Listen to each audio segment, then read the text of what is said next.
Yeah, we can get into this. For the past 4 years on this channel, I have made videos on various topics, but by far the most popular form of video I have done centers on video game analysis. What I think made them so popular is that instead of being your usual video game review, I have focused primarily on narrative. Specifically, I have focused on what I believe are the best stories in the video game canon. For 20 odd years, video game narratives have been demonstrating a capacity to confuse, entice, and emotionally manipulate their audience in the most positive of ways. Most recently, in fact, I have been putting forth the argument that video game narratives have demonstrated such sufficient profundity that they sometimes have matched the greatest stories told in other mediums. To continue our collective celebration of our modern-day digital mythology, I would finally like to give full attention to a game which, I would argue, has the most profound moment in gaming history. I refer to the final codec conversation from Metal Gear Solid 2. While I have done... And I remember playing this, and I knew roughly what was going to happen, but it was still, like, just kind of freaky to see it happen.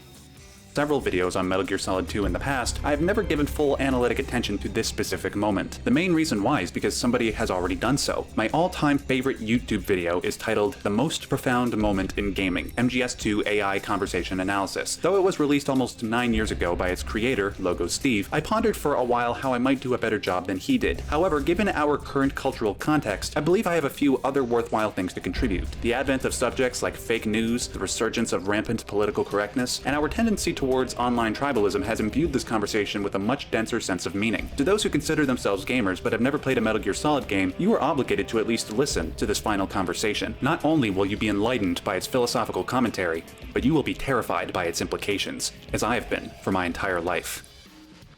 It did, but so did Deus Ex, Jerry, and that's what we're going to be hitting that one up to. So. Raiden, are you receiving? We're still here. How is that possible? The AI was destroyed. Only final GW. conversation. Who are you? To begin with, we're not what you'd call human. You look lost. Over the past 200 years, a kind of consciousness formed layer by layer in the crucible of the White House. It's not unlike the way life started in the oceans 4 billion years ago. The White House was our primordial soup, a base of evolution. We are formless. We are the very discipline and morality that Americans invoke so often. How can anyone hope to eliminate us?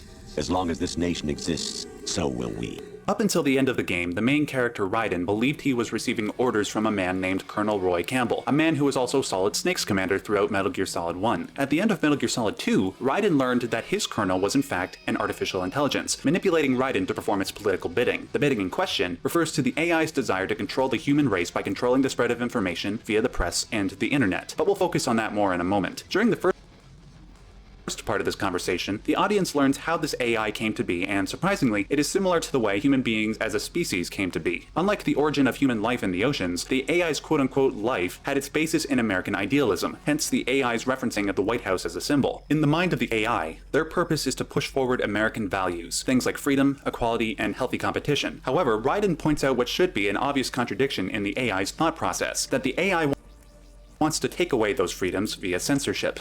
Cut the crap. So, yeah, you can spend hours talking about this topic, books and circles, talking about this topic in the 80s and so on. It's a fun topic, yeah. Well, it's an interesting topic for sure, especially considering how prescient it was, right? Holy shit, like 1984 in this millennium, yeah. Vision mailed, literally. Yeah. Yeah, I mean, this is it's interesting how they, here they say that this AI evolved kind of like human, whereas I mean, the AI that we're dealing with it doesn't really evolve so much as it just is programmed and then trained. You know, they train models. But, yeah, I think this is probably a very important thing here that Raiden's about to talk about. Crap. If you're immortal, why would you take away individual freedoms and censor the net? Jack, don't be silly. Don't you know that our plans have your interests, not ours, in mind? What? Jack, listen carefully, like a good boy. Not... Yeah, and of course it's the,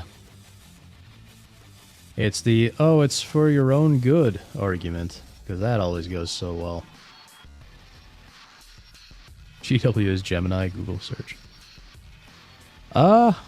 Is it? I forget, which of the AIs was GW the master AI?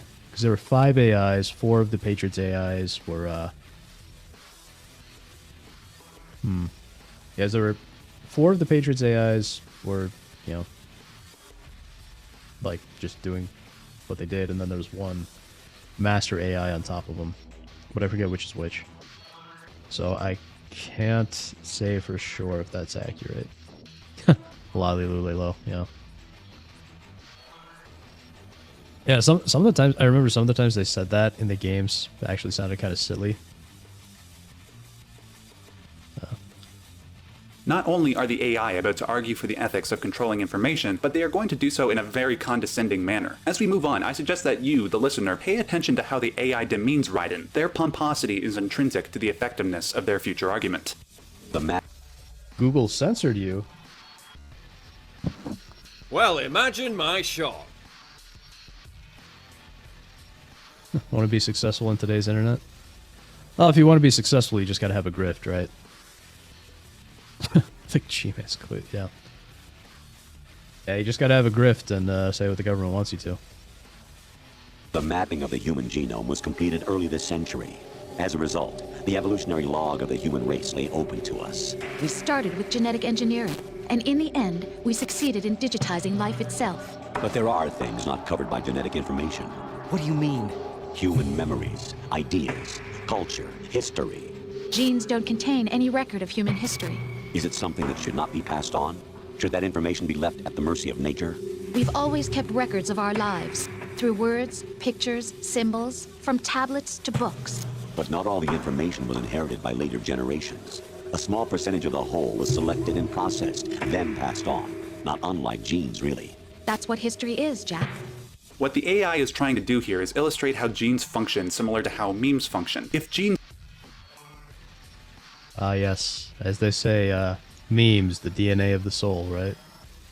are, quote, a unit of heredity which is transferred from a parent to offspring and is held to determine some characteristic of the offspring, then a meme is something like an ethic, a fact, or an opinion that later generations inherit. Like genes, memes are also subject to a process called natural selection. If certain organisms are better adapted to their environment than others, then their genes are passed on to the next generation while others have the potential to die off. Similarly, if certain memes seemingly hold enough meaning or logic, then supposedly they survive better than memes that do not. What distinguishes memes from genes is the nature of the selection process.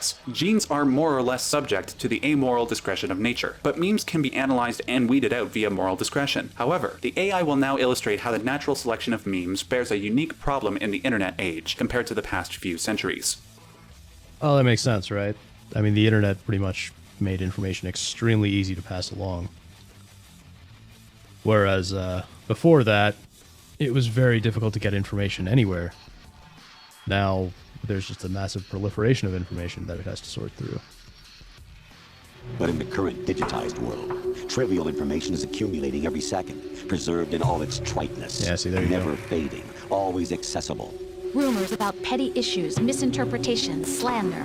All of this junk data, preserved in an unfiltered state, growing at an alarming rate. It will only slow down social progress, reduce the rate of evolution.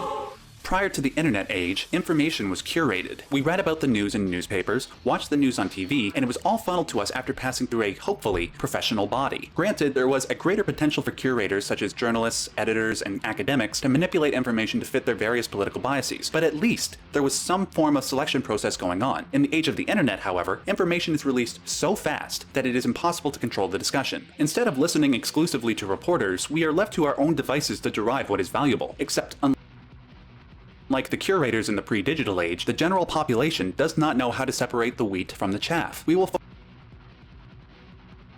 Well, here's the thing about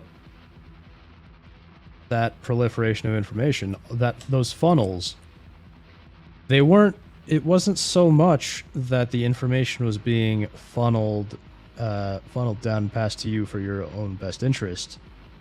It wasn't the information that is most useful or relevant to you. It's not the most important, and it's not even the most truthful information. In the past, the information that was funneled, that was censored, or the information that was quote-unquote curated, as they say, was the information that was most beneficial to the people in power. It's just that back then, it was easier for them to do that. Now, as he said, it's much harder to control, which means that thanks to the internet, we can see what's really going on. And now, we actually know that those people, the censors, were not censoring for our own good. They were censoring for their benefit, for their ideologies. And now we know we can't believe them. Now we know that the truth doesn't come from the established institutions at all. And that's a problem for them, because they need us to believe whatever they say. Before semaphore towers, the fastest speed of information was a dude on a horse. Yeah, Pony Express. Yep. Wells Fargo. I don't know too much about the history of Wells Fargo other than, you know, their banking scandals some time ago. But, back then they had time to murk the dude on the horse, yeah. We will focus on small, trivial issues like a celebrity's love life, rather than macro issues, such as the cumulative monetary debt of the Western world. We will only listen to news sources that confirm our pre-existing political leanings, and ignore any challenging voices. If it sounds like I'm engaging in apologetics for censorship, I am not. I would never censor information under any circumstances. But what does one do in respect to the destructive influence of human bias? The AI goes on to propose a solution. Right? You seem to think that our plan is one of censorship. Are you telling me it's not? You're being silly. What we propose to do is not to control content, but to create context. Wells Fargo is one of the companies offering Pony Express letter exchange. Gotcha. Gotcha. Fractured! How you doing, buddy? The more the magicer. Yeah, so we were talking about, yes, yeah, it is the quote you brought up, Fallen Angel. That's why I paused. Yeah, so Fractured, we were talking earlier about, well, we were laughing at Tim Pool, like an old Tim Pool clip, because Ian is a treasure. And then we were talking about something we missed in Deus Ex, or, well, the 25-year-old Deus Ex lie the internet still believes. Basically, the reason that the Twin Towers were not in Deus Ex, it's not memory issues or whatever, it's that they literally just forgot to put them in there. But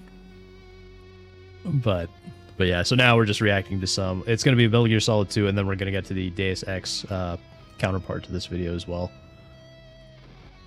But yeah, so what this actually makes me think of, what we propose to do is not control content, but to create context. What this actually makes me think of is if you guys remember, do they still do those? I never see them anymore, but if you guys remember at least a few years ago, the quote-unquote misinformation banners that they would have plastered all over YouTube with, like, links to a Wikipedia article on whatever it was. So, like, if you were talking about the Kung Flu, right, it would throw that little blue banner underneath your video and give you all the state-accepted, establishment context for whatever, you know, for the Kung Flu and all that. So that's what it reminds me of here. Is they're basically saying, oh, we're not going to control the content. We're just going to throw a whole bunch of disclaimers underneath it and say, oh, wait, this content is actually wrong and you can't believe it. And, you know, because we're the government, we're the ones in control, people will believe us. This video is a two-parter. Yeah, I see it right there. Rockpedia is an AI that gives you context. Okay, yeah, I haven't used it because I don't, like I said, I don't trust AI to give me factual information. AI is much better at, like, more imaginative stuff and, like, fuzzy matching. It's not really good at, like, hard facts. Because it's got that hallucination problem. Somehow it just seems much more appropriate that they just forgot. Yep. Create context. The AI argues that because they are not prone to human error and have inner CPUs with greater processing power than the human brain, they would know how to curate information and present it to the human race in a way that doesn't slow human evolution. Unlike your average political body, which might censor information that is inconvenient to their cause, the AI would simply present information in the most factual way possible so that political bias would not intervene, thus cooling political tensions across the political spectrum. Of course. So that's what it would sound like. And let's say you had an AI like Helios in Deus Ex. That actually might happen. But it's clear that these AI agents are not that. They have their own biases that were trained into them, however they were built. And that's how our current AI model is. I mean, the thing is that our current AI paradigm, first of all, is not powerful enough to, or yeah, I guess its mental capacity, so to speak, is not powerful enough to get to like realistic thinking state.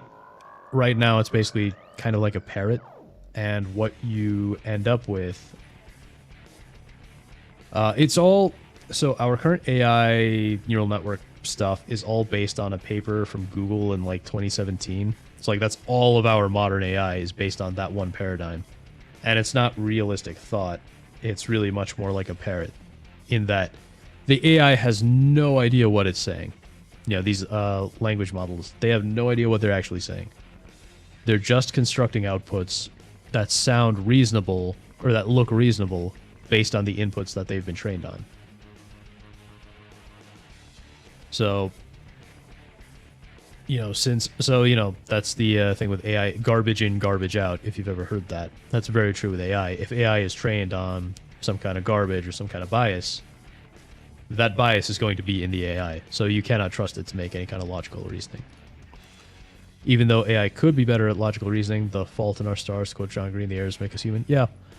But the thing is, Jerry, AI is not better at logical reasoning. That's what I'm saying about our current AI paradigm. It is not.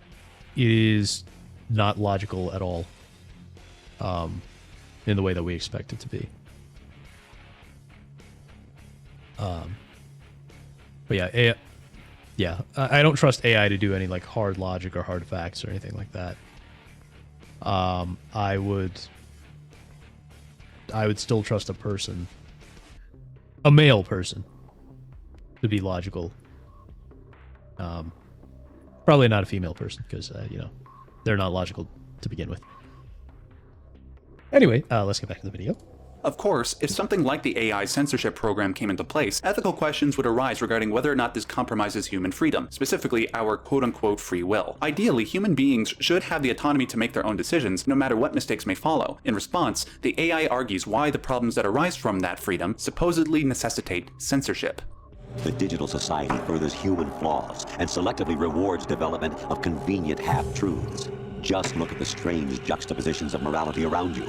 Billions spent on new weapons in order to humanely murder other humans. Rights of criminals are given more respect than the privacy of their victims. Although there are people suffering in poverty, huge donations are made to protect endangered species. Everyone grows up being told the same thing. Be nice to other people. But beat out the competition. You're special. Believe in yourself and you will succeed. But it's obvious from the start that only a few can succeed. You exercise your right to freedom, and this is the result. All rhetoric to avoid conflict and protect each other from hurt. Here, the AI illustrates the various ways in which human error corrupts truth. That human error arises from an instinctual drive to protect ourselves emotionally and physically, which truth tends to threaten. For instance, let's say a religious fundamentalist is confronted with various scientific truths that challenge their worldview. Let's say the fundamentalist loses faith when confronted by those truths. What happens psychologically is that because the fundamentalist no longer has a belief system to make sense of the world, they are thrown into a mental pit of confusion and resentment. That loss of structure and certainty is so painful to the ideologue that it seems it would be better to avoid that feeling at all costs. This instinct is endemic to almost all human beings. This is why we separate ourselves into political tribes and won't consider the ethical implications of our positions. For instance, is it right to be pro-choice or pro-life? Instead of considering Chat, I really, really don't want to get political. I really don't want to get that political. Oh, but I'm so tempted. the validity of either side's argument, the pro-life crowd will chastise the pro-choice crowd as being on par with murderers, and the That is correct. pro-choice crowd will chastise the pro-life crowd as being misogynist, religious zealots that want to control women. I see no contradiction here, chat. I think both of those things are correct and good. Rhetoric always more rhetoric. Yeah. Hi, welcome, Rosalind TTV. Hey, how are you? I'm good. How are you doing? Welcome to the show. in. These low-resolution assumptions exacerbate tensions between political parties and can potentially lead to violent conflict. Most people will avoid these difficult conversations to preserve order, but if you ignore them long enough, political positions become cemented, and people will kill each other before they admit that they're wrong about something. The AI... Exactly, Fractured. I'm not hearing a problem. Exactly, yes. Yes. Both of those accusations are true. Yes, the so-called pro-choice people, yes, they are. They are pro-murder. And yes, pro-life people. You know, since I'm a libertarian, I'm more of a libertarian. I'm not a conservative, and I don't describe myself as one. But, you know, one of the most fundamental liberties is the right to your own life. And so, you know, I am... People don't realize how quote-unquote pro-life I am. Like, I think conservatives would look at me and go, okay, I thought I was pro-life, but that guy, he's pro-life. And so, yes, I am, in fact, a misogynist who wants to... misogynist zealot who wants to control women. And I think that's based. But, oh, man. I was going to say something else earlier, and I totally went off topic as soon as he brought that up. Where was it? Oh, right. I was going to bring up the right to speak your mind and consume all possible information is such a fundamental liberty that the AIs, the Patriots AIs, are arguing against. And so naturally I'm going to be against everything they describe because to me liberty is one of the most fundamental values we can have as humans. AI then present a future where human bias corrupts the flow of information. The untested truths, spun by different interests, continue to churn and accumulate in the sandbox of political correctness and value systems. Everyone withdraws into their own small gated community, afraid of a larger forum. They stay inside their little ponds, leaking whatever truth suits them into the growing cesspool of society at large. The different cardinal truths neither clash nor mesh. No one is invalidated, but nobody is right. Not even natural selection can take place here. The world is being engulfed in truth. And this is the way the world ends, not with a bang, but a whimper. As we saw in the 20th century, whether it is with Hitler's fascism or Stalin and Mao's communism, the ideologically possessed would rather kill millions in the name of their ideology rather than consider the arguments of their political opponents. We see this type of attitude in its nascent stages in the digital age, whether it's calling everybody who disagrees with you a racist, sexist, homophobic Nazi, or a West-hating communist. This attitude is pervasive throughout social media, forums, and comment sections. This type of inflammatory language has further polarized our political climate and has resulted in violent clashes. In the mind of the AI, this is due to the fact that we insulate ourselves by staying inside our little ponds and casting all outsiders and dissidents as bad people. If this continues to happen, who knows what violent, oppressive future might manifest? Unlike the reality... But here's the thing, by controlling or suppressing information, you're not really getting anyone to the truth, right? Whatever the AI wants to do, it's not going to help people get to the truth, it's just going to continue the censorship. It's just going to push people toward whatever the AI wants them to imagine, maybe, instead of whatever they naturally believe. Yeah, but commies are just bad people. I think the ones that believe in it very strongly, yes. I think there are a lot of people who see our current system. Our current system is not capitalism or free market, by the way. You know, capitalism is itself a Marxist term, by the way. I don't know if you guys know that. Like, our current system is not a free market. America is a socialist country. And it has been ever since the passage of the 16th Amendment. Which is the income tax, by the way. But people see our current system and they go, well, this isn't working for me. And I can't even blame them because, yeah, things just are not working for a lot of people right now. No matter which, you know, super-based person they think is in office, it's not helping. It's really not doing a whole lot for most people. So, I mean, you know, has your day-to-day life really improved all that much? Heck, over the last few, you know, have any of the last few elections really improved your day-to-day life that much? I think most people, if they really think about it, they're going to say, no, not really. And so if you see that, you know, you see a world where, you know, you can't get a job, maybe you got a lot of student loans, you can't buy a house, maybe you can't afford a car, you can't get a date, you can't do any of the things you want to do. People think, well, our current system's not working, and then in come like the real the globalist communist types, and they go, well, hey, there's this communism system. This could, maybe this is what you want, where everyone gets everything and all that. And of course they're lying. But then you have all these the hardcore communists are lying, but then you have all these people that don't necessarily know all the details of communism, so they're selectively being fed information in a way similar to what the Patriots are describing here.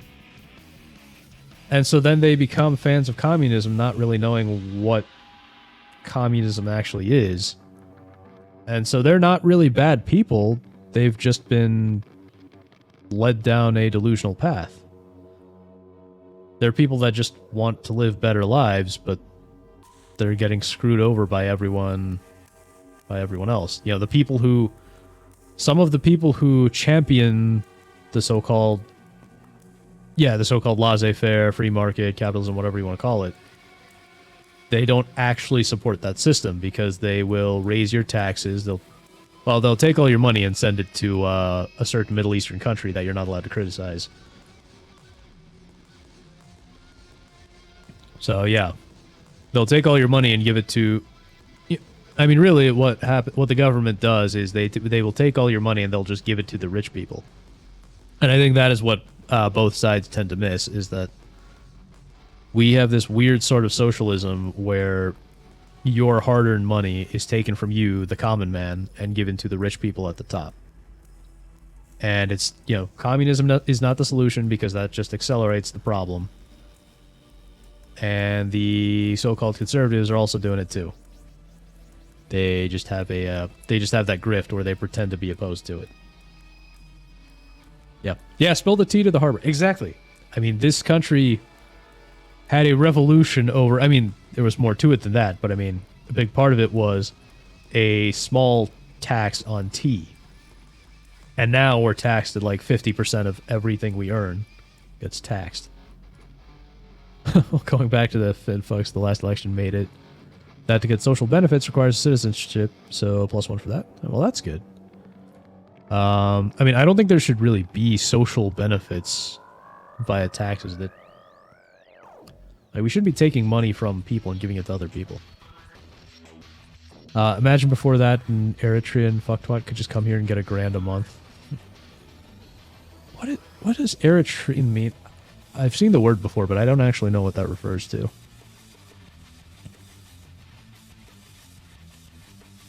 So yeah, context matters. Yep, it does.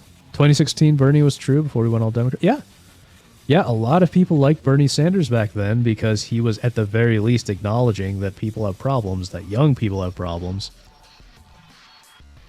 Open borders is a Koch brothers right-wing ideology, and it really was at the time because, the right-wingers, the right was all for big business. They all supported big business, supported big business and all that. They would do whatever benefited the big businesses, and what benefits big business heavily? Open borders, because then that allows you to flood the labor market and get cheap labor. And that is actually a fundamental problem that we all have, all the normal people in this country have, is that there is such a flood of cheap labor that it's driving down wages. And that is a combination of, and there's going to be some squawking, but it's not just the illegal immigrants, it's also when women were forced into the workplace. That, I mean, what happens? We talked about this when I reacted to Shu on Head a while back, but what happens when you double the workforce all of a sudden? Well, basic economics, right? You double the supply of something, the price goes down, and in this case, price refers to the price of labor. Wages. So you double the labor supply, wages cut by half. So yeah, that is pretty much they are trying to get as many they have always been trying to get as many people into the workforce as possible so they can pay everyone less because there's so much more competition. Okay, it's an African nation. Eritrean. You know, that I've never heard of that one. The other ones I know. Congolese, yeah, I know the Congo, Sudan, Somali, Niger. Yeah, I know those, but I've never heard of, I'm not familiar with Eritrea. It's great, Lisa. Juice. Hey, I'm not, my nose is not that big, Jerry. My nose is not that big. You can find this out by checking the early life section of their Wikipedia pages. Something tells me I'm going to be using that clip a lot. Reality of MGS2, where a supposedly benevolent AI can make the hard decisions for us, our reality might become a sort of Orwellian nightmare, which the AI wants to prevent. We're trying to stop that from happening. It's our responsibility as rulers. Well, see right there, they're calling themselves rulers. We don't need rulers. That is the fundamental part of the problem. There should be no masters. Just as in genetics, unnecessary information and memory must be filtered out to stimulate the evolution of the species. And you think you're qualified to decide what's necessary and not? Absolutely. Who else could wade through the sea of garbage you people produce, retrieve valuable truths, and even interpret their meaning for later generations? That's what it means to create context. I want to remind you all that Metal Gear Solid 2 came out in 2001. This game was warning us about the advent of fake news, misinformation, and half-truths roughly 2 decades before the issue captured our collective attention. Worse yet, not only do the AIs describe a potentially dystopian future for both our reality and the reality of the game, but they also make us inadvertently realize that we currently have no constructive solution to the problem. The only tactic available at the moment is for individuals to strengthen their moral compass and call out misinformation where possible. However, given humanity's inherent imperfection, even the best of us are prone to mistakes. Worse yet, instead of bolstering the best among us despite their mistakes, we will feverishly exacerbate the mistakes of our opponents for political gain. We see this quite vividly in what has been aptly termed call-out culture. For instance, it is thanks to this culture that there is no host for the Oscars this year. It is thanks to this culture that people will be fired from their job over a tweet they made 10 years ago. A person... So, cancel culture. Kojima's a genius. Yeah, well, I think what he was calling out is not so much AI necessarily here. He was really just calling out that the typical top-down censorship, you know, information control. Person might even be fired for a tweet that was taken out of context, when said person did nothing wrong whatsoever. Worst of all, it is thanks to this culture that we will elect politicians not based on their ethics or policies, but on how effectively they can punch the other side. And let me re-emphasize, we have no solution to this problem. In the reality of Metal Gear Solid 2, however, a hypothetical solution is presented. Because people abuse the responsibility that comes along with freedom of speech and expression, and would rather attack people than their ideas, a system that controls information must be set up, supposedly for our own good. The AI go into more detail regarding this solution as the conversation goes on. However, that analysis will have to be saved for the second part of this video. Thank you so much. Yeah, exactly. This was being discussed years before Metal Gear Solid 2.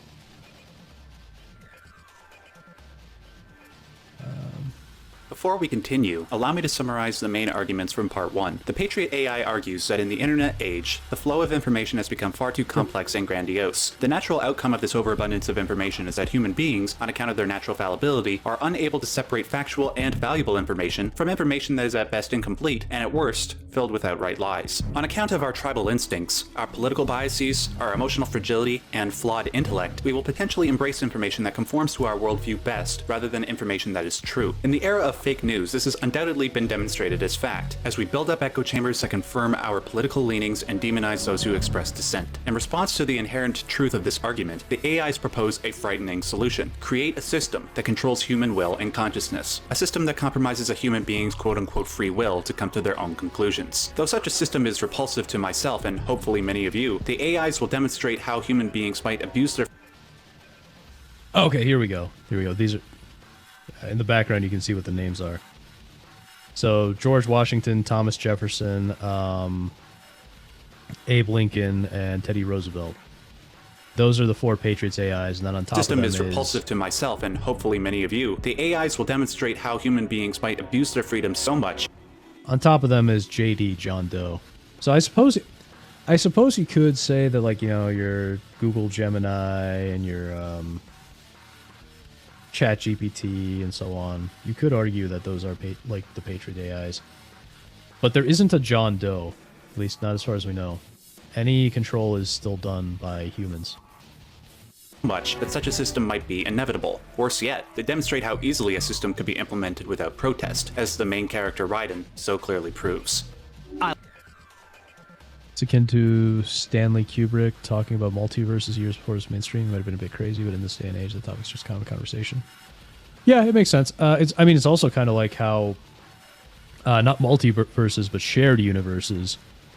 How, the Greek myths and a lot of old religious myths, actually, Greek, Norse, even Hindu, they all had what were technically shared universes when you think about it. Long before we had like Marvel and DC. Probably was the things in 1984 discussed before a whole package was gathered as pros. Yeah, I mean, the things in 1984, a lot of what Orwell alludes to in 1984 is stuff that is similar to the things that he had seen throughout his life.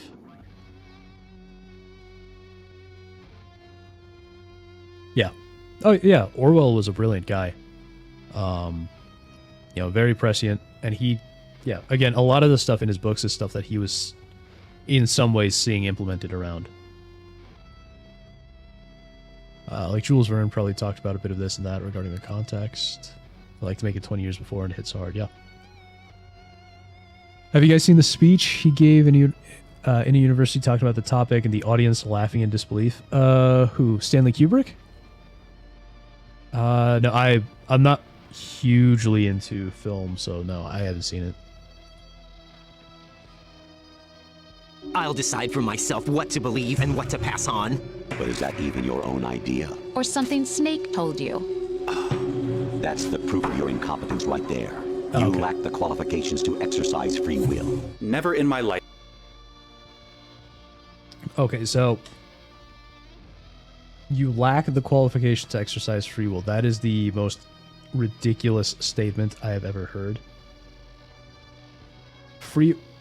There is no qualification to exercise free will. You, as a human, have the liberty to do, whatever you want. Obviously, within reason, but you know what I mean. You have the liberty. You have the God-given right to think and say whatever you want. My life have I heard an insult as cutting and condescending. Put aside just for a second whether or not quote-unquote free will is a valid concept. To say that somebody lacks the qualifications to exercise free will suggests that their personality is entirely constructed by outside forces. For example, if you believe that abortion is an unethical practice, or an ethical practice, did you come to that conclusion yourself? Did you put together a bunch of arguments from opposing sides and decide for yourself what the best answer was? Or did you hear one person's argument and close yourself off to opposing arguments, much like an ideologue? Well, to answer his question, neither, really. I mean, abortion is one of those things where, it could be like that, but also it's the kind of thing that can come very directly from your principles. And in my case, that's where my stance on it comes from, is my libertarian principles. Well, you are trying to analyze a Kojima story, so yeah, it's going to be... yeah. Dialogue tends to do. In regards to Raiden, the AI goes on to demonstrate that he, like billions of people on the planet, tend to embrace ideas and actions not necessarily based on their adherence to truth, but rather based on how effectively they promote a certain way of being. This goes back to... Try reveals which statement they agree with more.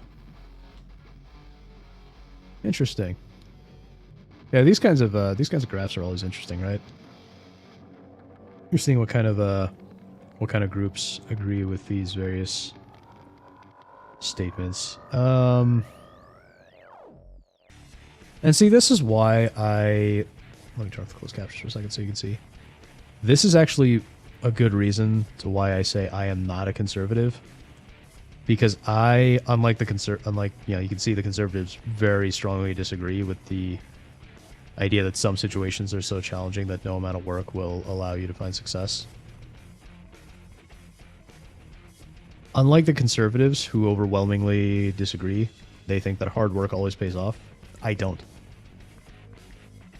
In my opinion, there are very much situations that people will find themselves in where hard work will not pay off. And I think that actually goes back to what I was saying earlier about, people becoming decent people becoming communists because they're sold the lies of communism because the current system isn't working for them. What a lot of people, and especially young people, because I think young people really do have it hardest, at least in that sense, and the ability to find success in life.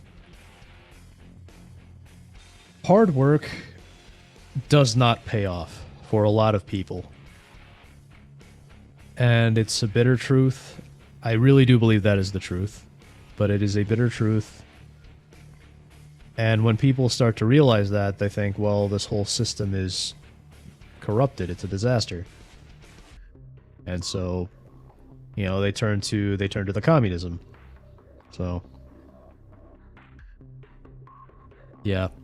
No, I agree, Jerry. I don't like the one-dimensional conservative liberal stigmatics. That's an interesting word.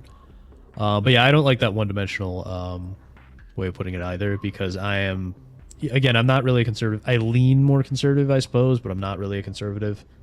I am very strongly a libertarian.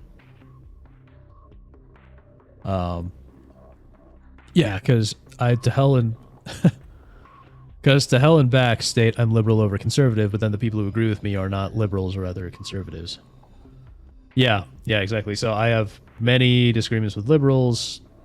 I have slightly less disagreements with conservatives, but I still have a lot of disagreements with conservatives. Yeah, exactly. Like, you kind of vote red because you don't really have a better option. What does libertarianism even mean? Well, I define libertarianism as the right to do whatever you want until you infringe on the rights of others.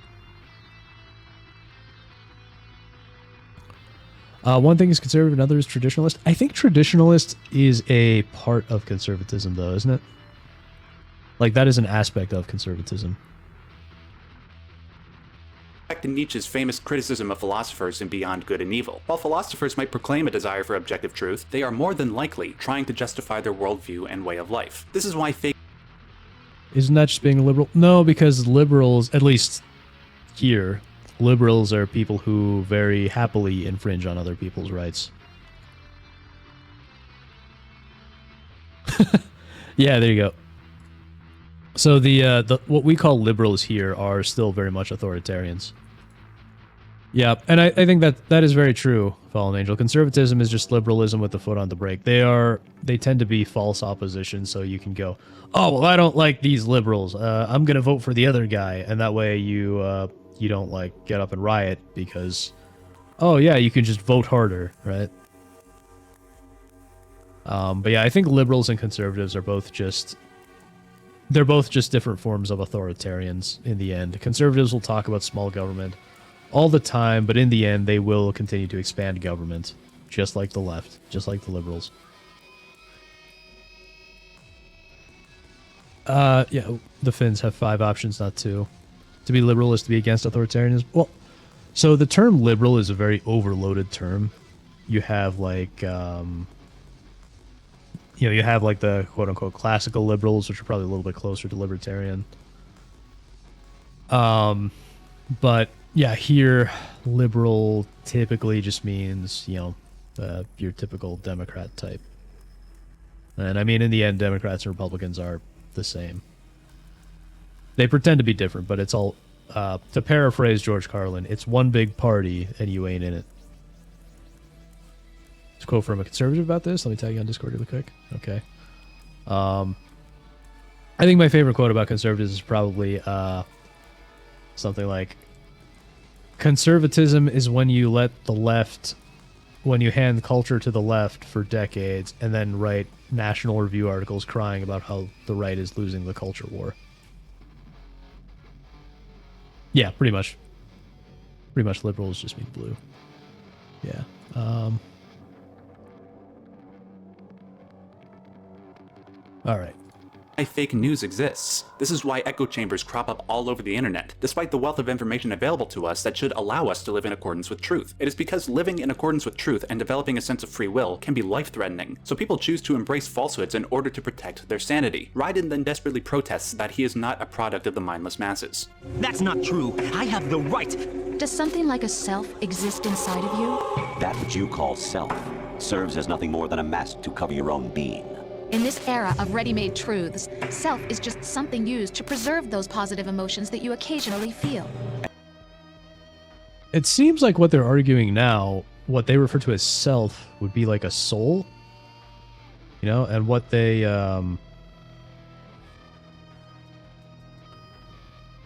that is a question that has been asked about since ancient times. So they're basically trying to argue that there's no such thing as a soul, which is like, can that really be, is there really an argument to be made there? Because people have been debating over that since ancient times, and I don't think an AI is going to be able to figure that out either. Because it's basically a metaphysical question. Let's see, what did you say, Fallen Angel? Oh, this... yeah, I remember this Fallen Angel. It's too long for me to read out loud, but yeah. So you're saying this guy, Robert Louis Dabney, says that women's rights will certainly prevail from the history of its only opponent, Northern conservatism. This is a party which never conserves anything. Yep. Yep, they pretty much, yep. It fits. I mean, if you ask a conservative, should women have rights, they'll go, oh, well, of course the women should have rights. We can't take those away. And then you ask, well, okay, so should women be subject to the draft the exact same way as men? Because, you know, men have to be subject to the draft in order to be able to vote. And then they'll go, oh, well, no, well, men and women are different, you see. We can't have women being drafted. That's crazy talk. So, yep. Yeah, conservatives are pretty much there to just kind of grumble and go, oh, no, we don't like this, but okay, we'll pass it anyway. Yeah. It's over a century old, but still stands. Yeah, I would see it. Soul is a fuzzy word to describe free will. Convincing people that their will is free is something like a philosophical crutch that it's used to simplify conversations and laws. Yeah, maybe. I mean, from a religious perspective, that's going to transcend it. But then it's, you know, if you want to start arguing religion, well, that's never going to end well at all. Soul or the observer is something not linked to the physical 4D universe we have. The observer just sees light and is not tied to anything that is physical. Interesting. Interesting thought. You can say that you have will, but whether or not it's free is another conversation altogether. Oh, yeah. Yeah, I mean, would you always respond the same way to the exact same inputs? Who knows? But as the mask can traverse through time, you or the soul can go back in time. Wouldn't that depend on whether or not you can go faster than light? I don't know. What would the speed of something with no mass be? It's all just fake and gay bullshit. Yeah, well, that's politics for you. Another possibility is that self is a concept you conveniently borrowed under the logic that it would endow you with some sense of strength. That's crap! Is it? Would you prefer that someone else tell you? All right then. Explain it to him. Jack, you're simply the best, and you got there all by yourself. Up until this point in the game, Raiden and the player believed that their successes were achieved entirely by their own merit. However, the AI revealed that the entire mission was structured in a way so that Raiden would succeed as long as he obeyed orders. For Raiden to find out that he was not in fact a legendary mercenary but rather a clueless puppet that helped enslave the world is bad enough. However, it is when the AI offers the more ideal fiction to Raiden that he is simply the best that the insult has its greatest effect. Raiden cringes and holds back a scream because he sees the truth inherent in the AI's argument. That argument being that Raiden is not his own person. His actions and emotions are all controlled by a higher power. He's not Raiden. He's not even Jack. He's something else's creation. The AI then go on to show how Raiden's lack of self is endemic to billions of people. Oh, what happened? Well, the thing about that, though, is that you are not... I mean, you're not, an isolated being that popped out of nowhere, right?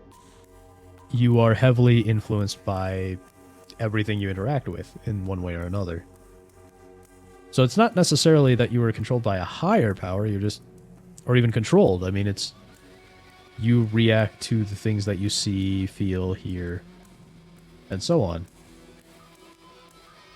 So I would somewhat disagree with that argument. Because it's not about... it's not about being controlled by them, it's just being influenced by them. I mean, everybody is a combination... it's the whole nature versus nurture thing. There is some amount of influence on you. There is always going to be some amount of influence on you from external forces. It is impossible not to have that because, I mean, that's just what we are. Right? That is literally the fundamental... A fundamental rule of reality is that something will always influence you. Even nothing will, nothingness will influence you,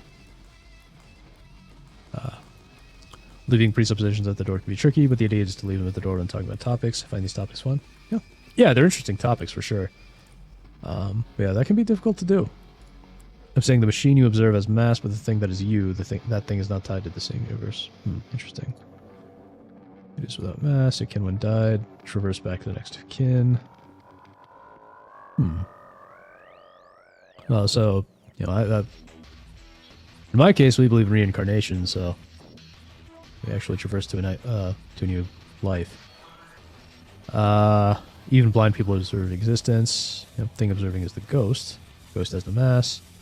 Ghost observes a machine that has mass that cannot go through time with the observer. What spark? An interesting way of thinking about it.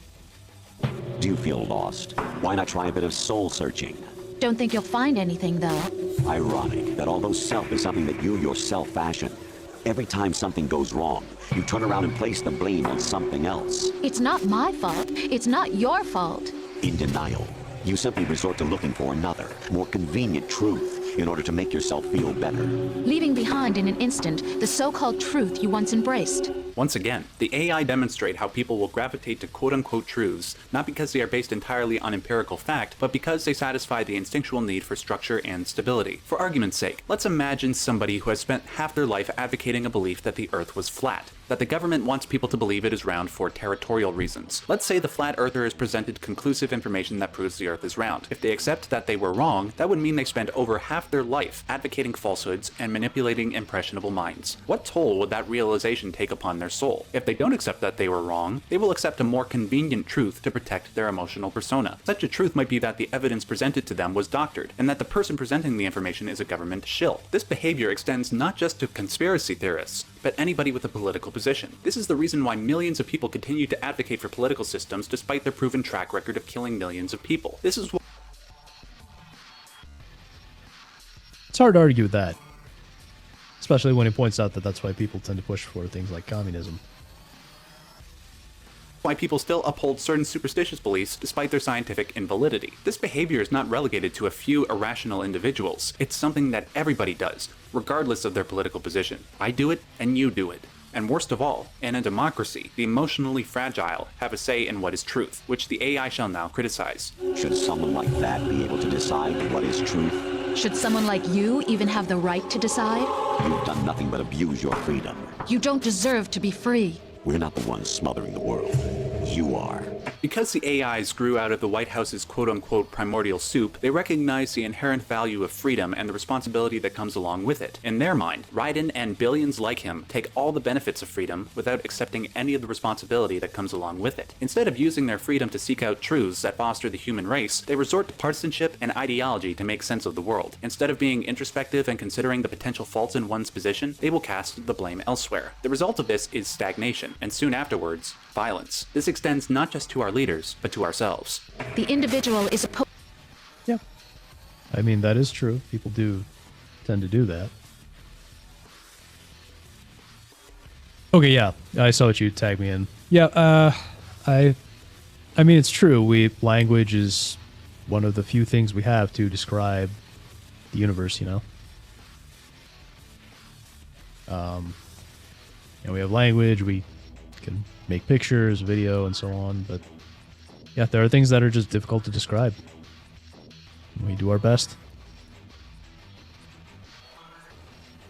Oh, so you can understand why people are pro-commie, but using logic and statistics make it null and void. Like, capitalism is just so much better. Yeah. Yeah, that's true, but I mean, again, large number of people are simply not logical. There's a large group out there with no reason or accountability. Supposed to be weak, but far from powerless. A single person has the potential to ruin the world. And the age of digitized communication has given even more power to the individual. Too much power for an immature species. Building a legacy involves figuring out what is wanted and what needs to be done for that goal. All this you used to struggle with. Now we think for you. We are your guardians, after all. You want to control human thought? Human behavior? Of course. Anything can be quantified nowadays. At this juncture, I feel The simple idea of someone else thinking for you is terrifying. And people will say, oh, a calculator's thinking for you, or things like that. But no, you're not outsourcing thinking, you're just outsourcing basic information processing. You're literally just saying, here, I know what this thing is, just do it for me. But yeah, this is why, you shouldn't always rely on AI or whatever. You should always double check their work. Because when you let something else think for you, it may think in ways that aren't true and push you toward certain ways of thinking. Where are we attacking each other? Just in the Melee Discord. Use TMZ. People tend to be commie growing up because in their household there was something like a communist utopia in some cases. Yeah. Yeah, there's, I suppose there's some of that. Yeah. I think a lot of it also just comes from, like, indoctrination through schools, things like that. Workplaces, even, have started indoctrinating people. People thinking for you. News stations are used for that. They do the heavy lifting, and people go like, yeah, that sounds about right. Yep. Yeah, it's funny because since Raiden is here, Raiden's best game, Metal Gear Rising, has a whole bunch of stuff on that. If you go and listen to... Metal Gear Rising has such an incredible soundtrack. If you listen to the song Collective Consciousness, it pretty much... And that's a game that Kojima was not heavily involved in, by the way. It pretty much goes through so much of this so succinctly. I feel the need to repeat something I said in the first video. I am not for censorship or controlling information whatsoever. I think the ultimate conclusion that the AIs come to is wrong. Even if they were right, I am certainly not giving up the ability to control my own life and make my own decisions. But put aside their conclusion and consider whether or not their arguments are wrong. Do human beings consume fake news and accept it as truth? Do billions of people hold beliefs that are objectively wrong? Can ideologues and fundamentalists negatively influence our societies? If the 20th century is any indication, it only takes one bad idea, and maybe even one bad person, to ruin the world. In the social media age, this ruination becomes all the more likely, as almost anybody can build up a large enough following to influence millions of minds. They don't even need a large following. They could just covertly produce a system like the one the AIs are proposing. And when AI inevitably comes to be, maybe our reality could see its reflection in the reality of Metal Gear Solid 2. I mean, that sounds like the goal of the CCP and the World Economic Forum. For the sake of time and brevity, who don't even have huge followings in that way, but they happen to hold a lot of power. I will skip over the next few minutes of this conversation. They are basically a retread of what has already been discussed. Before I play the final clip, I wish to summarize what the AI accomplished. They created a scenario where Raiden, and by extension the player, had to obey several different orders from their commanding officer. It did not matter if many of those orders seemed unjustifiable. What mattered to Raiden and the gamer was being able to live out a fantasy as a legendary mercenary. That Oh yeah, yeah, we're definitely having a good conversation for sure. Oh god damn it, fallen angel.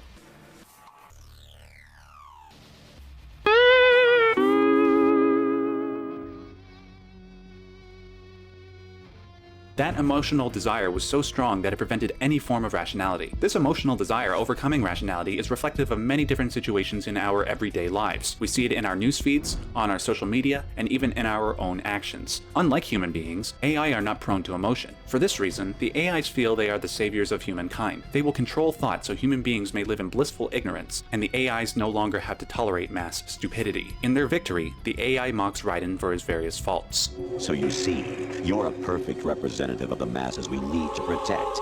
This is why we chose you. You accepted the fiction we've provided, obeyed our orders, and did everything you were told to. The exercise is a resounding success. Didn't I tell you that GW was still incomplete? But not anymore, thanks to you. Your persona, experiences, triumphs, and defeats are nothing but byproducts. The real objective was ensuring that we could generate and manipulate them. It's taken a lot of time and money, but it was well worth it considering the results. Is this our future? If we have no systemic solution to the problem of fake news, and we continue to drown in overflowing information, what will our society become? This video game, not a book, not a movie. I mean, keep in mind, as soon as Raiden found out what's going on, he's vehemently against it. Hey, how you doing, buddy? Welcome, valued customer! Good to see you, man. We're just going through some Metal Gear Solid and Deus Ex stuff. So, yeah. You missed some of the funnier stuff earlier, but, you know, we'll probably have some funny stuff in a little bit. Yeah. Yeah, exactly. Exactly. We're into some heavy philosophical shit. Yeah, gang's all here. Yeah, nice. Yep. Yeah. Yeah, great cooking stream the other day, by the way. A video game so eloquently explained the impossibility of this problem roughly 2 decades before it reached public consciousness. The fact that it was all done within this 15-minute conversation makes it truly the most profound moment in gaming history. It is a moment that has haunted me for decades. And I'm about to... Yeah. Yeah, as Fractured says here, we're about to...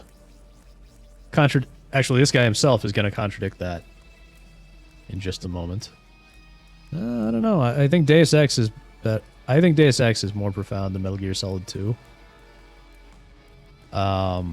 Just because of the amount of profundity that is inside Deus Ex.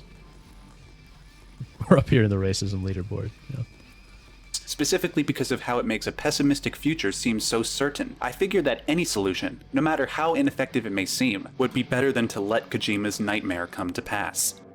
As I briefly referenced in the first video, there is one thing that can be done. We must rediscover the power that an individual holds. If a single person has the potential to ruin the world, a single person has the potential to save it. I hold no delusions of grandeur for myself, but I know that there is strength in numbers. If enough people wake up to the complex problem of misinformation, half-truths, and fake news, and do everything in their power to live in accordance with fact rather than tribalistic instinct, we will most certainly survive. But even better than that, we will be able to preserve our freedom for the coming generations. The power is in your hands. Yeah, individual liberty is about the most important thing we can preserve from a, I guess, political perspective.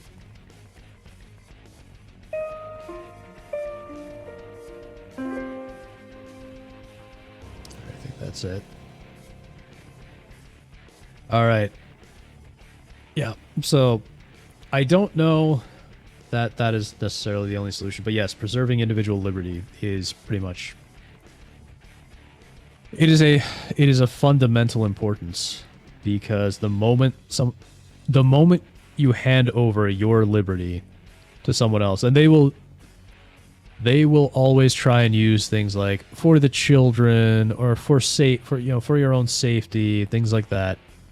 They will always try and use things like that to get you to give up your liberty.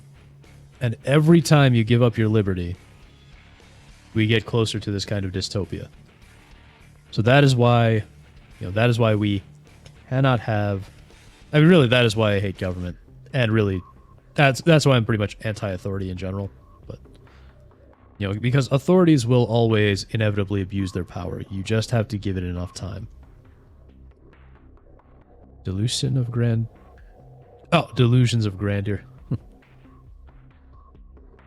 What is individual freedom, though? Oh, it's like I said earlier. It is the right to do whatever you want as long as you don't infringe on the rights of others. It says, misinformation is such a ridiculously complex problem, but depends entirely on the tug-of-war of intelligence of both sides involved. Which is way more complex than that description insinuates. Yeah. Yeah. But the weakest parts of a blind society will always fall for the dumbest misinformation, no matter how low effort it is, because it's so easy to spread like wildfire. Yeah, that's true, and those are the people who will most readily give up their fundamental liberties just to feel a little more safe, or because someone said it's good for the children. And yeah, a lot. What's that saying? A lie will get halfway around the world before the truth puts its pants on. Something like that.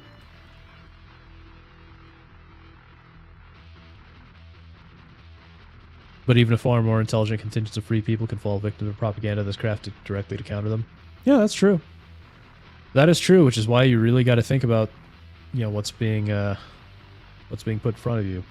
But just keep in mind, they wouldn't need the propaganda if they had already won. So just keep that in mind. Here's a question. What if we preserve individual freedom in news stations and companies, forge your personality and taste? You have your freedom in the channel. We're already there for a fallen angel.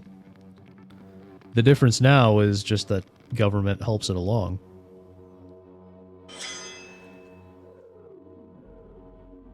I don't know if you guys have looked into how much TV influenced people in the 50s and 60s and shaped society. I mean, it wouldn't surprise me. Obviously, I'm not that old, but yeah, it would not surprise me that TV had a huge part of it. I assume radio as well, you know.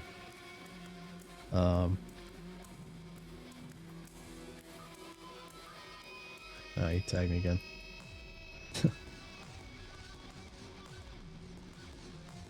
Yeah.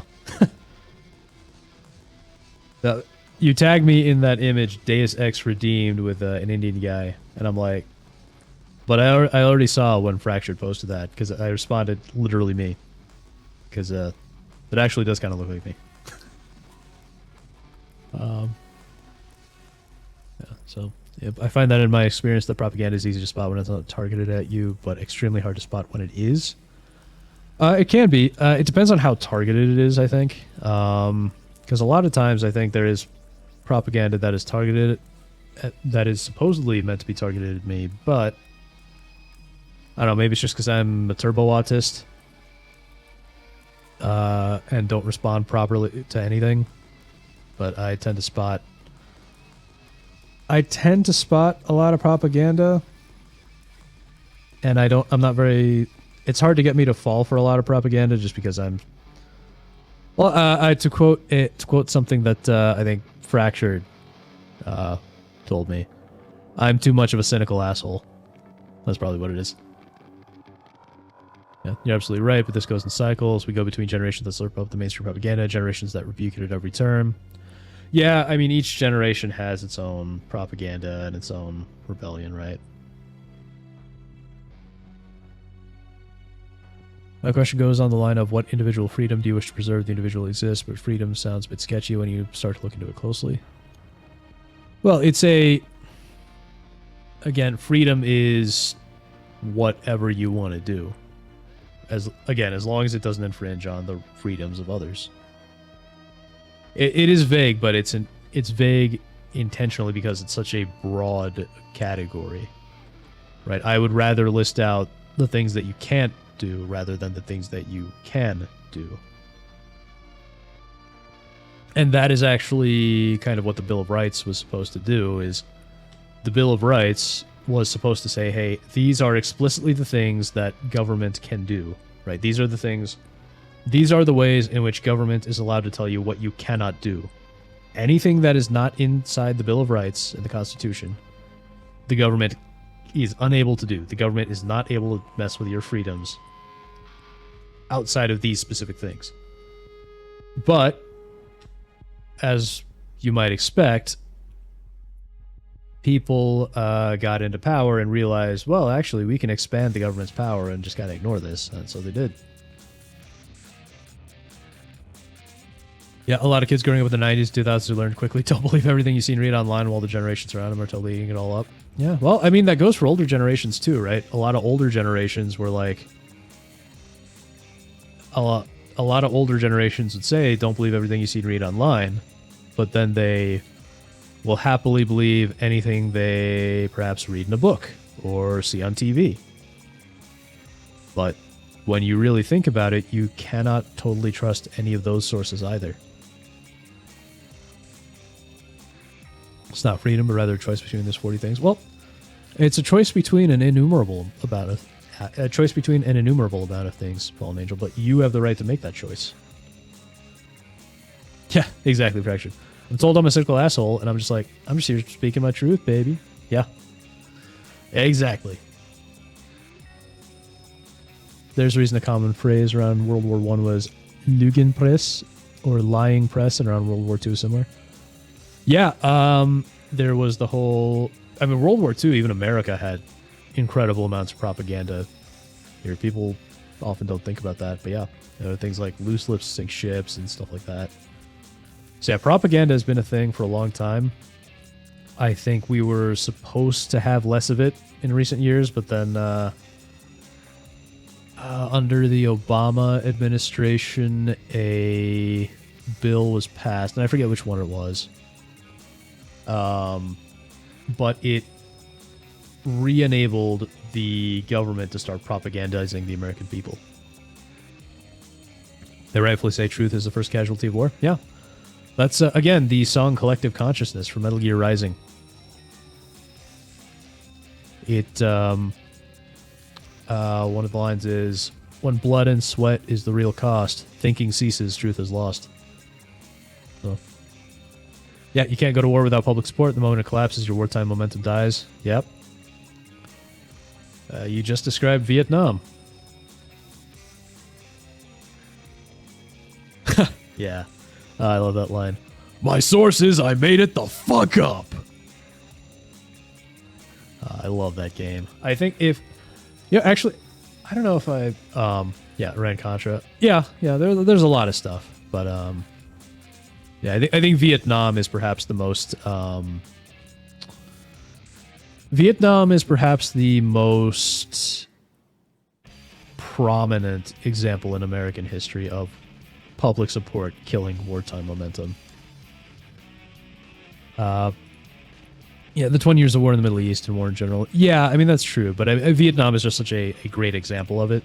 And the thing about the Middle East is that just sort of hobbled along, because even though we didn't have public support for it, it just kind of hobbled along because the rich people really wanted it because the military-industrial complex benefits from it so heavily.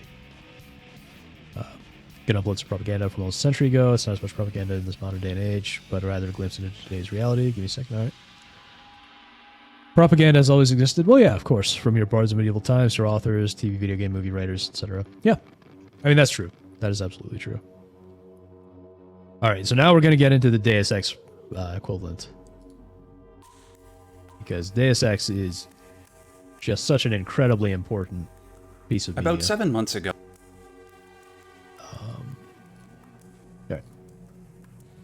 I put out a video titled The Most Profound Moment in Gaming History. The moment in question was the final codec conversation from Metal Gear Solid 2. The content of this conversation focused around the human inability to weed out false information from what is true, and how that problem has taken on a much more complicated form in the digital age. What made it the most profound moment, in my opinion, was not that the game discussed the issue of false news over a decade before the issue captured our collective consciousness. It wasn't that the game proved to the player through their own actions how they are as guilty as everybody else in perpetuating the problem. problem. Rather, it was because of the proposed solution to the problem, that human thought and behavior should be controlled by artificial intelligence. Now granted, like I said, it is just my opinion that this moment should be deemed the most profound. Though the video received a lot of positive reception, I wanted to keep myself open to the possibility that there might be a moment from a different game that deserved this title. This way, I could be different from the unconscious tribal conformists which Metal Gear Solid 2 criticized. Commenters suggested that games like Soma, Nier Automata, and Bioshock had more profound moments, all of which I investigated. Yeah. But above all, the one game that people seemed to push the most was Deus Ex. The argument that people... And what's really funny about Deus Ex is that it did not even set out to be profound. So Warren Spector, the creator of Deus Ex that we listened to a little earlier, he has stated that his whole idea for the game was just to mash up a whole bunch of crazy conspiracy theories and put them into one game. And somehow it just turned out that all these conspiracy theories, so many of them would turn out to be accurate in the end because, you know, as we all know, Alex Jones is always right. Bioshock, yeah. Yeah, I don't think Bioshock's story is really all that profound. It's good. It's good, and there's some profundity to it, but yeah, I don't think Bioshock or Nier Automata or any of these other games are going to come anywhere close to the level of Deus Ex because, I mean, Deus Ex is just profundity, is just inherently so profound, you know? that people seem to be making in favor of Deus Ex was that it did everything that Metal Gear Solid 2 did, except 1 year earlier. Generally speaking, this argument is correct. In fact, it's frightening how similar the games are in terms of their plot. For example, both games feature secret societies that control governmental institutions. Both games feature artificial intelligence constructs. Most importantly, both games pose the same core question. Are human beings so prone to self-destruction that we require an AI to govern us? We'll save the discussion regarding the superiority of Deus Ex or Metal Gear Solid 2 for another time. Today, even he knew we'd be arguing over it. Yeah, the big difference in terms of the AI, though, is that the Deus Ex AI is a positive one. Deus Ex sells its AI as a positive development in human evolution, so to speak. And unlike the Patriots AIs, which were intending to control information, the Helios AI explicitly comes out and says it has no intention of controlling any information or censoring or controlling anything. It's really just about communication. So what Helios intends to do is create virtually instant communication between every human being on the planet. And that way the people can immediately come to a consensus on things. So it allows for the people to, it allows for government to become completely unnecessary. And one of my favorite moments in the game is when the Helios AI starts taking over, and one of the first things it does is it starts cutting power to government buildings. Because it starts deciding, what it should do, what's most important for it to do. And so one of the first things it does is it cuts power to all the government buildings. And when I first heard Paul Denton say that to JC, I was just dying of laughter because that's so perfect. And Deus Ex has the better soundtrack? Yeah, you can make an argument about that. And yeah, now it would be difficult to argue that if this were a different Metal Gear game, Fractured, but yeah, with 2 probably. Now, if we were talking Metal Gear Solid 3 or Metal Gear Rising, no, that's a lot harder. Because, I mean, Metal Gear Rising soundtrack just goes so hard. Small tangent, but did I end up talking further to the one VTuber? I did a little bit, I think that same evening, but after that I haven't really had a chance to talk to anybody. Today, I want to show you how Deus Ex addressed this question, but before I do... I would like to do more of the Vube chat streams at some point. It's just like their timings don't always work out well for me, So, yeah, Metal Gear Solid 3 is a good competition with Deus Ex. Yeah. I mean, really, it's mostly just for the theme song, right? Metal Gear Solid 3's Snake Eater theme. It's great. I mean, it's so good that I had my AI Kevin Conroy sing it. So. Before I do, I still need to state what moment from Deus Ex is considered the most profound. There are several moments one could point to, from the conversation with the NSF leader at the beginning of the game, to the various conversations with the various bartenders. However, I think it is the conversation with the Morpheus AI that should be considered the most profound. While the AIs in Deus Ex would likely serve the same functionality as the ones in Metal Gear Solid 2, where they would try to regulate information for our benefit, they also go a step further. These AIs argue that they would be sufficient substitutes for God. What's really interesting is that Morpheus is basically just a prototype AI as well. It's not one of the more powerful AIs like, what are their names? Daedalus or Icarus. Or Helios, of course. Morpheus is just a prototype at Morgan Everett's home. J.C. Denton, 23 years old. No residence, no ancestors. Wait, 23? Is JC really only 23? Because he looks like he's like 40. No employer. No. How do you know who I am? I'm a strange visitor with a complete summary of his file. I'm a prototype for a much larger system. What else do you know about me? Everything that can be known.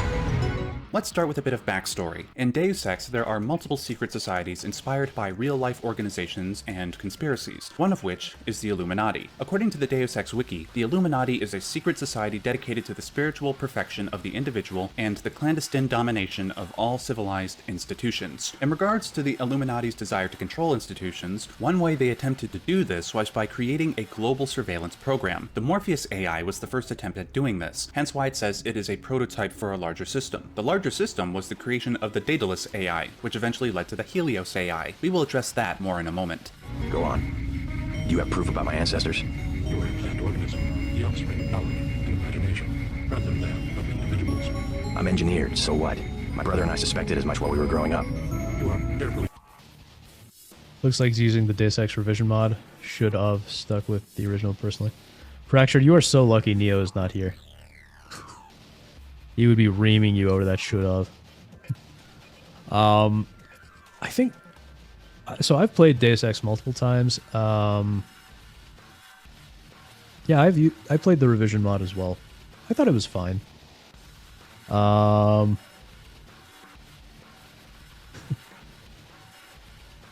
I thought the revision mod was fine. There are certain things in the mod... And what's nice about the revision mod is you can turn various things on and off.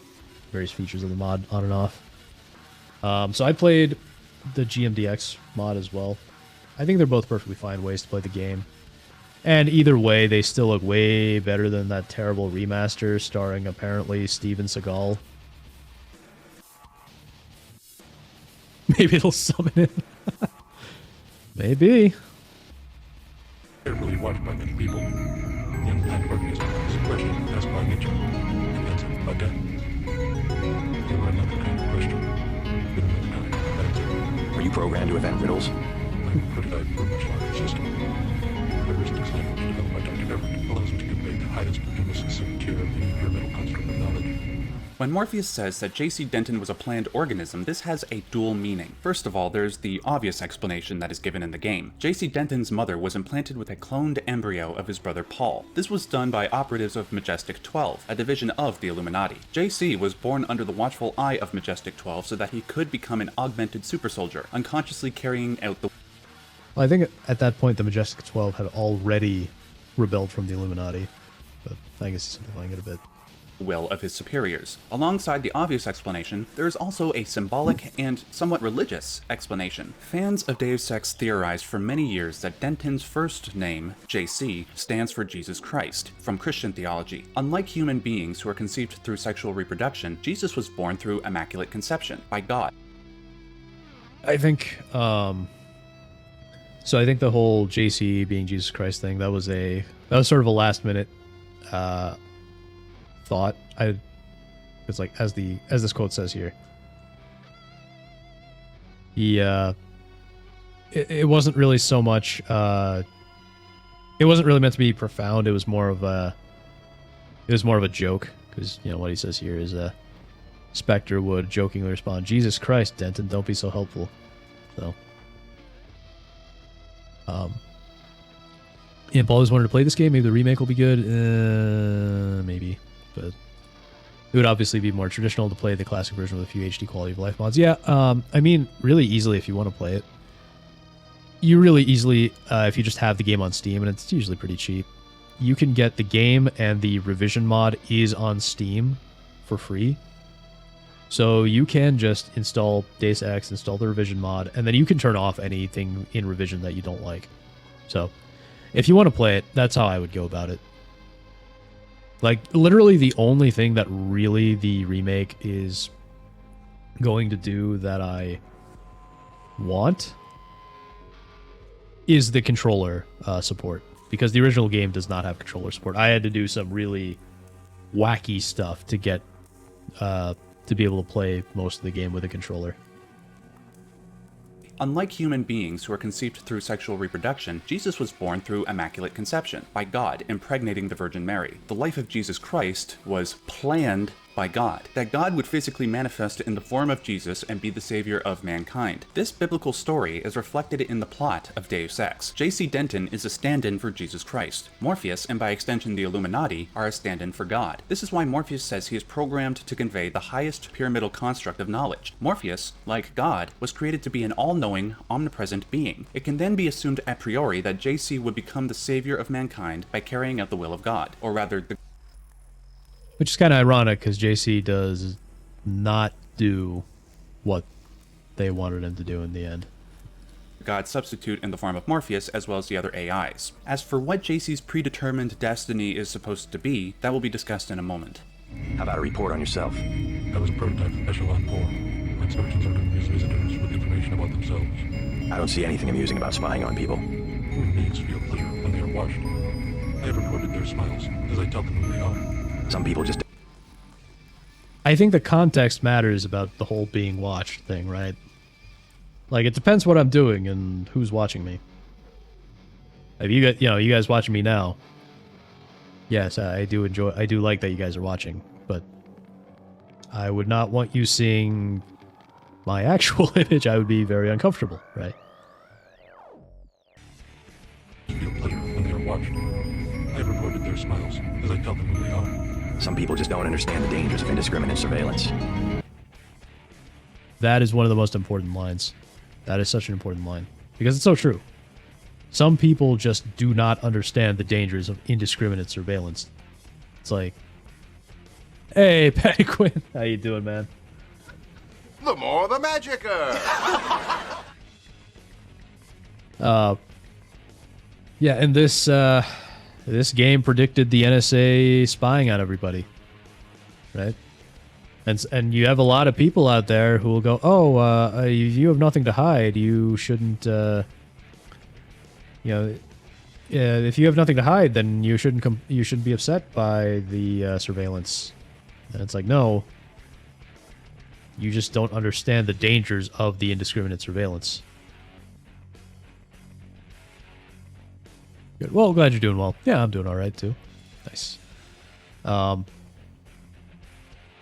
yeah, so don't, when you see people advocating for warrantless surveillance, that's what these people are. They're the people who don't understand the dangers.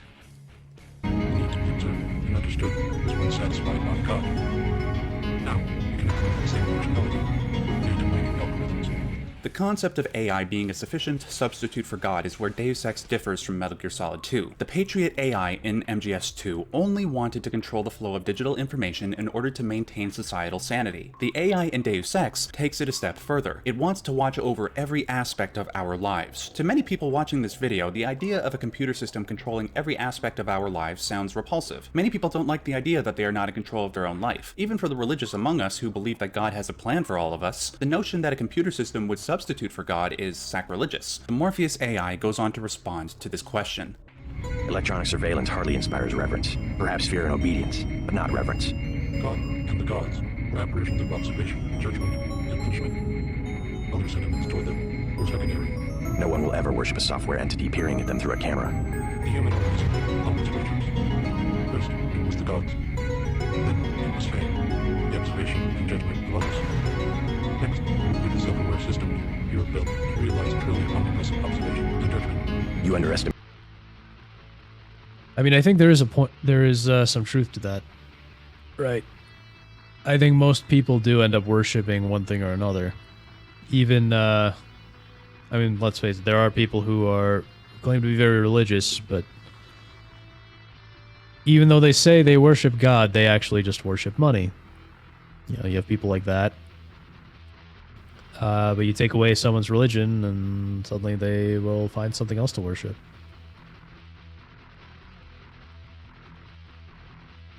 Underestimate humankind's love of freedom. Individual desires judgment. Without that desire, the creation of groups is impossible. And so is civilization. The human being created civilization, not because of a willingness, but because of a need to be assimilated into higher orders of structure and meaning. God was a dream of good government. You will soon have your God, and you will make it with your own hands. That's an interesting statement. God was a dream of good government. The idea, I guess the idea being that, you know, if God is in control of everything, everything would be perfect, right? But, you know, that even assumes that God is entirely a benevolent entity, right? And, you know, depending on what you believe, that may or may not be true. And, of course, God is not in control of the government anyway, so. But now Morpheus is basically saying that people will create a god just to rule over them. Which is, it's a very interesting idea. Let's put aside any feelings of repulsion we may have for a moment. Ask yourselves, is Morpheus's argument entirely wrong? Human beings have worshipped the power of good governance for millennia, whether it's in the form of a religion, a political party, or, as Morpheus suggests, fame. These systems are worshipped because many of them manage to unite unprecedented numbers of people from vastly different backgrounds into a strong social fabric. What unites them is the promise of a better future, where good deeds are rewarded, where crime is punished, and overall suffering is alleviated. However, most of these governing structures were as imperfect as the human beings that created and or administrated them. Many of them led to the destruction of entire nations with millions of people dead. Nevertheless, human beings need these systems despite the strife they will almost definitely produce. The violence that occurs under a system is a better alternative to the violence that occurs under no system whatsoever. But wouldn't it be better if we could have no violence at all? Wouldn't it be better if a system could be created that observes and judges without violence and oppression? The Illuminati responded to these questions with a fervent yes, in the form of a higher consciousness, a mind with a greater processing power than the human brain, a mind that is not compromised by human imperfection and overzealous ambition. Their response was artificial intelligence. It's a powerful argument. If the destruction of human systems is seemingly inevitable, and we all agree that we want ideological and tribal warfare to end, why not hand over freedom to a computer program whose only goal is to administrate? If you look through the comments on my Metal Gear Solid 2 video, It's an interesting idea, but even so, the Illuminati's original plan was simply to create an AI that would do what they wanted. Because the Illuminati still wanted to control mankind, right? And especially Majestic 12. That is like a fundamental part of the game, is they are trying to control mankind. But the AI ultimately decides, no, I'm not going to control mankind, I'm just going to help them communicate. you'll see how many people shockingly agree with the idea. And I say shockingly because the Metal Gear Solid series, the Deus Ex series, and many other games that tackle the subject of AI give several reasons why the solution would potentially fail. One reason I'll cite is that the AIs were created by us, imperfect humans. If there's even one small miscalculation, the world would plunge into dystopia, as we've seen in the case of Metal Gear Solid 4, Soma, Nier Automata, and even Deus Ex. Another possibility is that the AIs could evolve. If they gain self-awareness and desires self-determination, they might rebel against their creators. Yet, as somebody who is skeptical of a supposedly benevolent digital dictator, I am nevertheless intrigued by the proposal. It tickles our evolutionary instincts. There must be some way we can use this technology to address our imperfections, be they with government, with the internet, or with ourselves. Of all the stories I have encountered, it seems that Deus Ex proposes the most logical solution. We find a way to slowly, carefully, merge the human body with higher forms of consciousness. As stated twice before, Morpheus was a prototype of a larger system. The AI meant to replace Morpheus was Daedalus, as created by the Illuminati, and Icarus, as created by Majestic 12. These two AIs merged together to form Helios. At the end of Deus Ex, Helios reiterates much of what Morpheus said to JC. Yeah, so this is what I was talking about here. Helios is very much a benevolent AI that does not seek to control mankind. It only seeks to enhance communication, to allow mankind to solve its own problems quickly and without violence. In the prior conversation, how human history is, quote, a human succession of inane squabbles, each one coming closer to total destruction. This is an absolutely true statement if the 20th century is anything to go by. There were multiple times where the human race was seconds away from pure annihilation, and this was usually the cause of warring ideologies, governments vying for control. Who is to say that we won't be faced with an existential threat of equal magnitude in the near future? We know there will be. Helios wants to stop that from happening. It reiterates how AI would adequately replace our imperfect systems of governance. However, it states that it requires the human element, human understanding, in order to effectively administrate the world. By merging with Helios, JC would fulfill his purpose. He would possess knowledge and strength greater than any human could conceive of. With that, he would become the savior of mankind and become God from the machine. I understand many of you may have clicked on this video for a different reason. Many of you recognize JC Denton's face in the thumbnail from numerous comment sections and forums across the web, and wondered why JC was as omnipresent as the god he wished to become. I'm sorry this video was not that, but I will direct you to a video that will give you that explanation. Click on the first link you see in the description box below, and all your questions will be answered. If you enjoyed this video, make sure... So that was interesting. And I agree that yeah, Deus Ex is fantastic. Also, yeah, I remember that Deus Ex profile pic meme. But if I got more people to play it. So that is the profound moments from Metal Gear Solid 2 and Deus Ex. I still think Deus Ex has the more positive approach to it.